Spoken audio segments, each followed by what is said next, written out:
Oi, oi. It's November at Cheltenham. It's the November meeting. I'm going to talk for you through Fridays, Saturdays, a little bit on Sundays as well.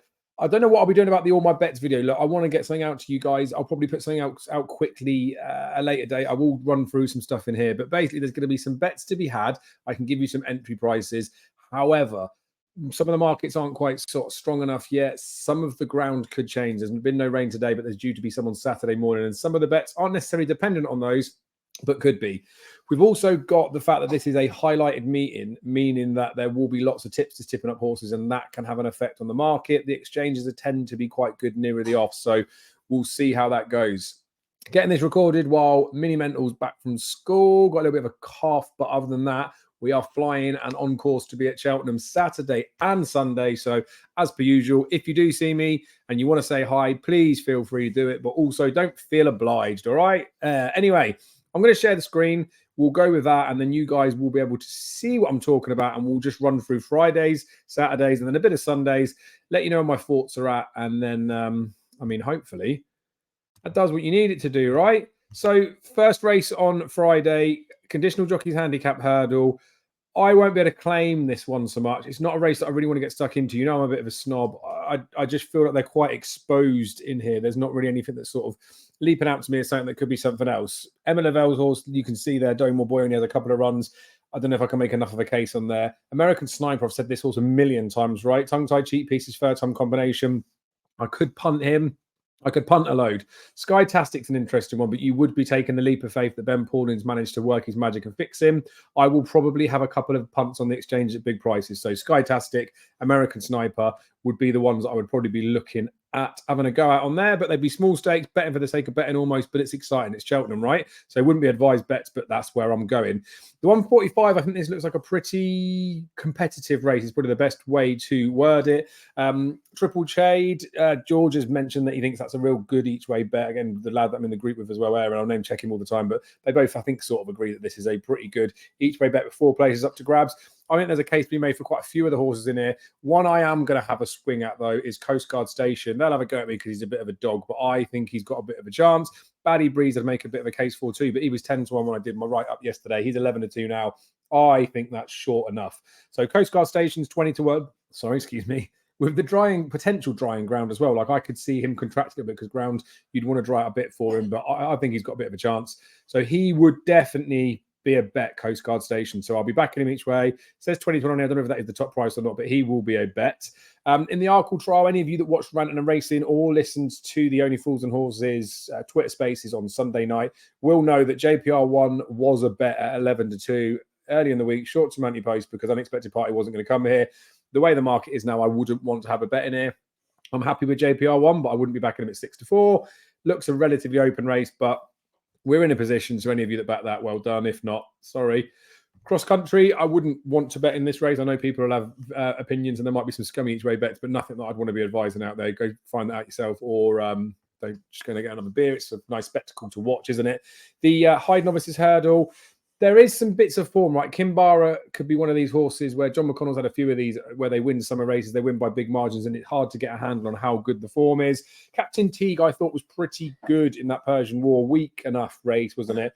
Looked like a nice horse. You would expect him to be winning this. How well he wins it will dictate what sort of price he goes into for the Ballymore in March, but I can't see any value trying to take him on, really. I know there could be some little scummy each way bets in there, but I'm not interested in looking for those.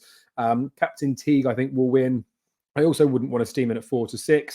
If it was gun to head and someone said you've got to put £500 on the race, I probably would back him to win. It's a watching brief. Again, you don't need me to go through that one any more than that.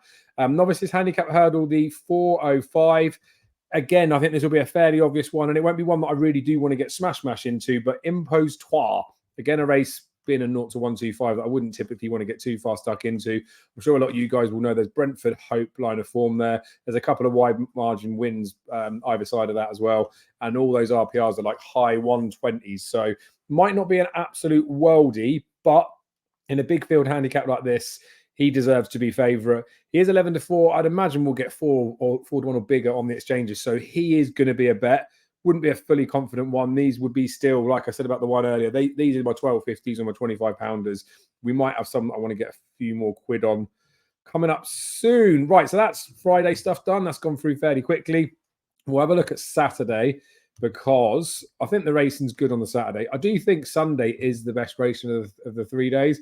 Don't know what you guys think, but Saturday kicks off with a nice juvenile hurdle. Good news with this is Burdett Road's out after a couple of weeks turnaround, but we have got some depth in the race. I half thought, along with a few people I suspect, that he wouldn't be taken on much in this race. And in that happening, he'd be short price, but you'd be sort of steamable short price. This French horse, Melantino, that's come over, is winless from his 2 wins in France. I know Jigme, people are rating him and saying that he's an absolute worldie. It's tricky-ish to get a handle on the French form. But I know what I saw Burdett Road do. We saw how confidently, like Harry Cobden spoke about this horse after. Where the way the market is, I think the 5-2 about Burdett Road is good. So it's semi-price driven, but I would have bet Burdett Road anyway. I'm happy with him. I will bet Burdett Road. How much I have on him is potentially debatable. I don't mind the 5-2. If he starts to drift out, I would probably have more on.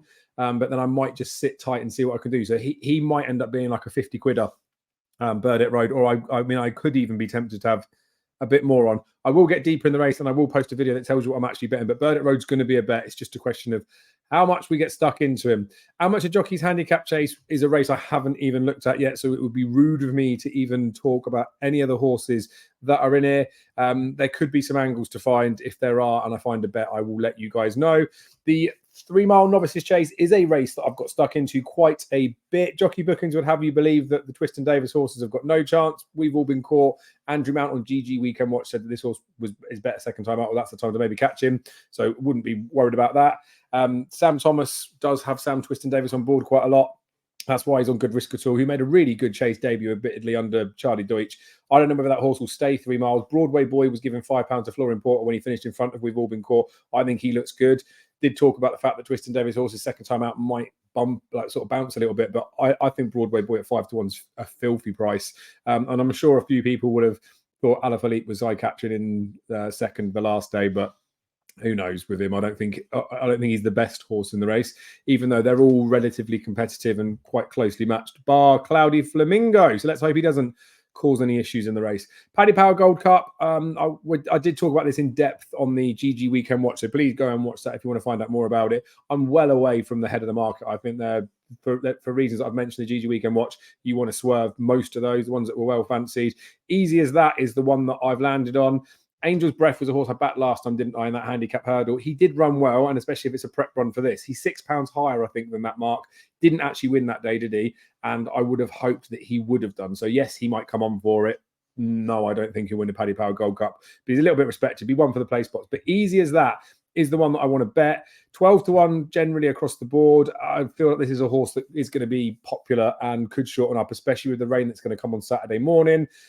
There's bits of form that I can talk about with this horse that make us fairly solid case for him, but basically was 6-4 favourite at Sandown the back end of last year. Only had a couple of weeks break between that and the Newcastle handicap win, which was a good handicap win. Flopped, bombed out at Sandown, last to 5 won 6-4 favourite, but that wasn't his true running.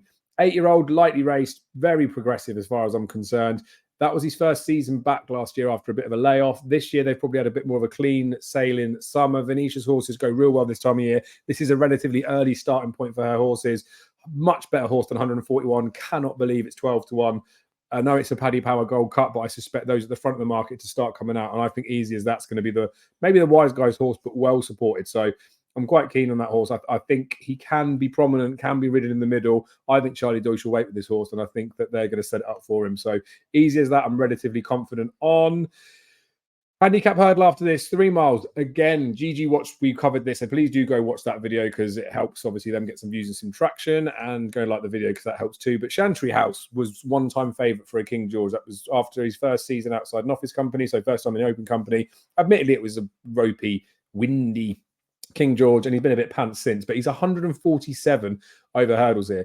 Don't forget when he was hurdling, he beat Edwardstone. He beat Stolen Silver. He was third in the Supreme to Shishkin. Like, he was a very good hurdler.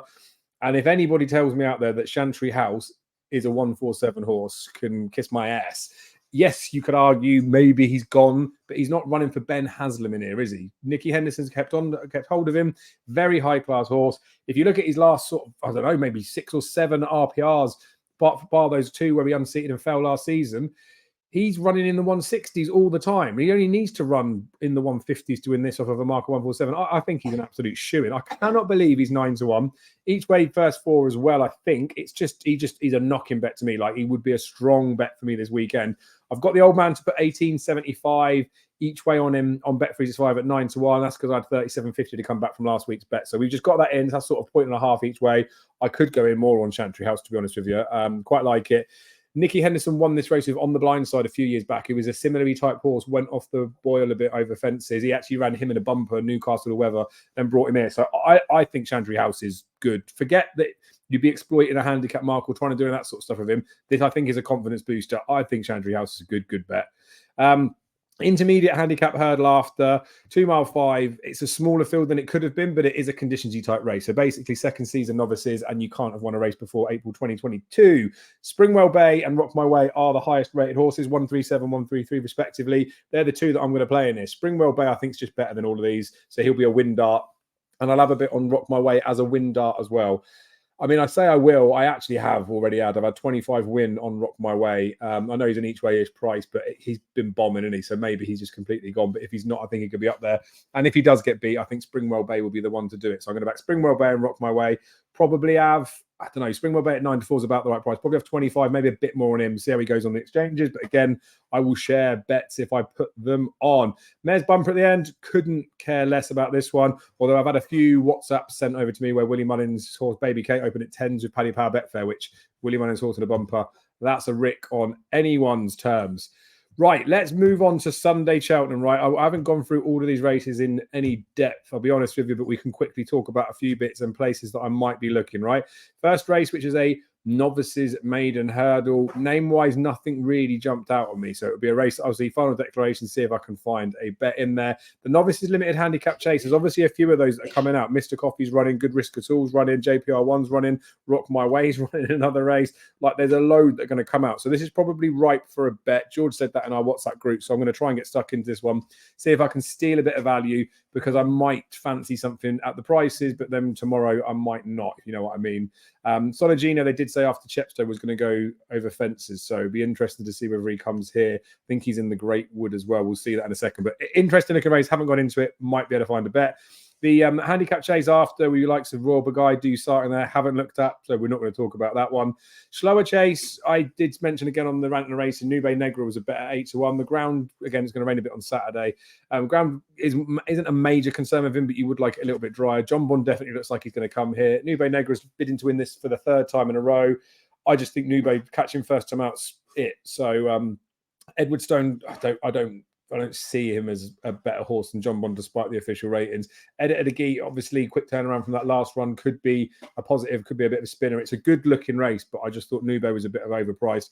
And George has promised he'll buy any bets back on Sunday if you don't want him as well. In the Great Wood, I've talked about Nemean Line a few times. Can't take any credit for this. Aaron put us onto this horse. Pre-Welsh champion hurdle, won that race, but didn't actually think he was going to win that day. We thought it was sort of like a lineup for this. I still think he's got a good mark. I think he's a classy horse. I think he's much better than 140. So I think he'll win. Obviously, Lucia could run here. So I will have to bet Lucia. I said I bet Lucia first time up in a handicap, although I think this is fairly close to that run at Wetherby on bad ground. But if she needed it and she's come out of it because they weren't too harsh from the finish, then hopefully this is by design. So yeah, we'll have to see. But I'm definitely betting Nemean Line, whatever. And if Lucia runs, I will have to have a bit on Lucia. Bumper at the end of the day, nothing of interest in there for me, so won't need to talk about it. That's pretty much Friday, Saturday, Sunday done. I say pretty much, it is Friday, Saturday, Sunday done. So ultimately, I've told you there's a few bets that I've had. I told you there's a few bets that will be coming up. I will share something at some point to let you know what I've been getting into if I can. If I can't, I'll tell you what I'm planning on betting, where my entry points are, and for the profit and loss bit after, we can do it at Betfair SP or whatever. But again, I'll tell you those entry exit points. It's a hard one, right? Because Cheltenham has a lot of liquidity, lots of things change weather-wise, horses, forms, tips. There'll be horses I look at now that are 4-1 that when I get there on the Saturday, they might be 16s and I might have a bet on them. So hard one to really advise. I've mentioned as much as I can, and I will do as best as I can with any bets before the weekend. Be lucky. Hopefully see a few of you there, and hopefully let's get some winners.